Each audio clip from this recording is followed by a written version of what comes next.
Kemudian kita beralih ke partisipasi politik di negara otoriter. Di negara otoriter ini khususnya negara-negara yang menerapkan ideologi sosialis dan juga komunis. Jika kita melihat dari bentuk negara otoriter ini, partisipasi warga negara akan diagungkan sangat besar. Tetapi nyatanya partisipasi politik yang diharapkan dari warga negara ini bukan partisipasi politik aktif di mana warga negara harus mendukung penguasa, tidak. Tapi partisipasi ini tujuannya adalah merombak masyarakat yang sifatnya masih terbelakang atau apatis menjadi masyarakat yang modern, produktif, kuat, dan berideologi kuat. Nah, yang ditampilkan oleh negara-negara otoriter ini partisipasi politik warga negaranya itu sangat besar. Di Uni Soviet saja tahun 90-an, angka partisipasi politiknya 99%.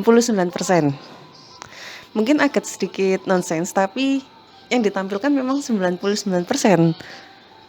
Hal tersebut sangat wajar karena memang partai politiknya hanya satu dan tidak ada partai lain sebagai kompetitornya.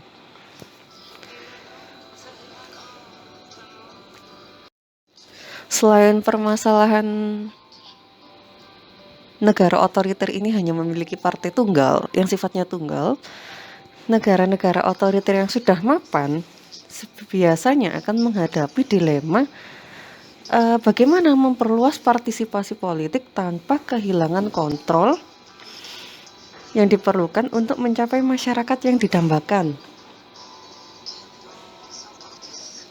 Kalau kontrol terhadap masyarakat ini dikendorkan, biasanya akan memicu konflik di dalam masyarakat itu sendiri. Di sini saya memberikan contoh di Cina. Awalnya ada pemerintah ini mencetuskan gerakan kampanye 100 bunga yang isinya masyarakat ini diperbolehkan untuk menyampaikan kritik terhadap kinerja pemerintah. Tapi akhirnya karena kritik yang diajukan kepada pemerintah oleh masyarakat ini sangat tajam, kampanye ini akhirnya dihentikan karena bisa memicu konflik baik di dalam tubuh pemerintah itu sendiri dan juga antara warga negara dan pemerintahannya.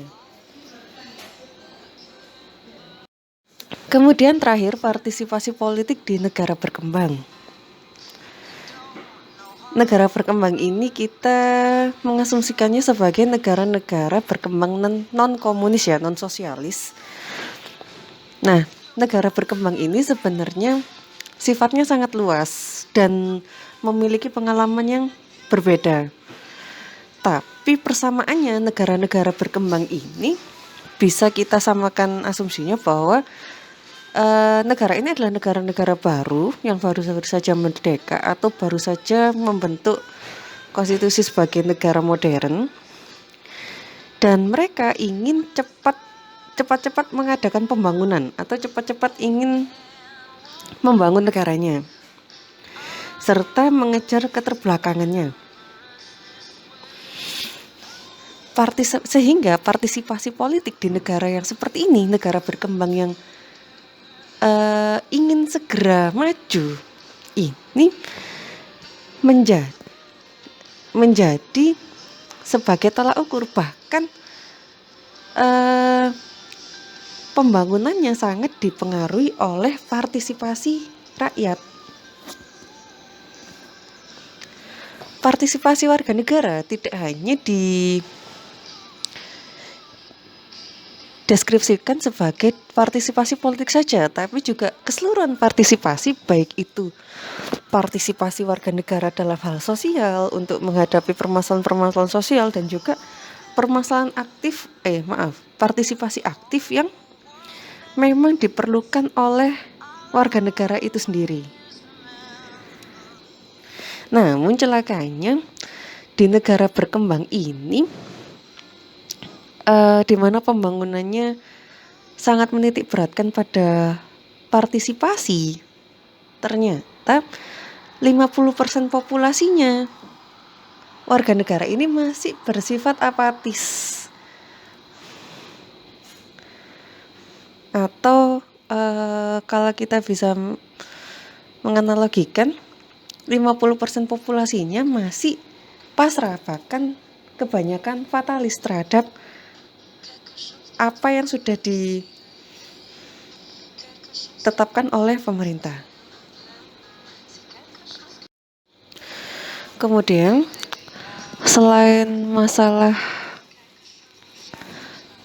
mayoritas populasi warga negara di negara berkembang ini masih sedikit apatis, masalah baru yang dihadapi oleh negara berkembang ini terkait partisipasi politiknya adalah ketika pembangunan di negara berkembang ini berjalan lancar, gelombang-gelombang urbanisasi, gelombang-gelombang masyarakat yang ingin menikmati hasil dari kemajuan pembangunan ini juga ternyata menjadi bumerang, bahkan menjadi bencana tersendiri bagi negara tersebut. Artinya, ketika gelombang urbanisasi ini membesar, maka pemerataan penduduk ini menjadi timpang. Dan kesenjangan, gap antara tujuan sosial dan juga cara-cara mencapai tujuan tersebut biasanya menimbulkan perilaku-perilaku yang sifatnya ekstrim. Nah, sehingga Huntington melalui tulisannya berpendapat bahwa bagi negara berkembang dan partisipasi politik di dalamnya, kadang pembangunan yang cepat dan juga keikutsertaan banyak kelompok baru dalam politik dalam waktu singkat dapat mengganggu stabilitas. Nah,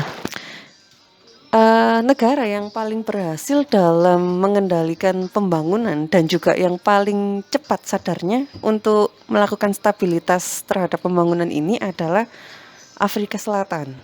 Afrika Selatan ini mampu menyeimbangkan pembangunan dan juga bagaimana menekan laju urbanisasi. Nah, bagaimana sih caranya Afrika Selatan ini mungkin akan bisa kita bahas minggu depan. Oke. Untuk minggu ini saya rasa cukup sampai di sini dulu. Mungkin kalau ada pertanyaan teman-teman bisa langsung mengajukan di grup atau bisa PM ke saya. Oke teman-teman, terima kasih atas atensinya. Wassalamualaikum warahmatullahi wabarakatuh.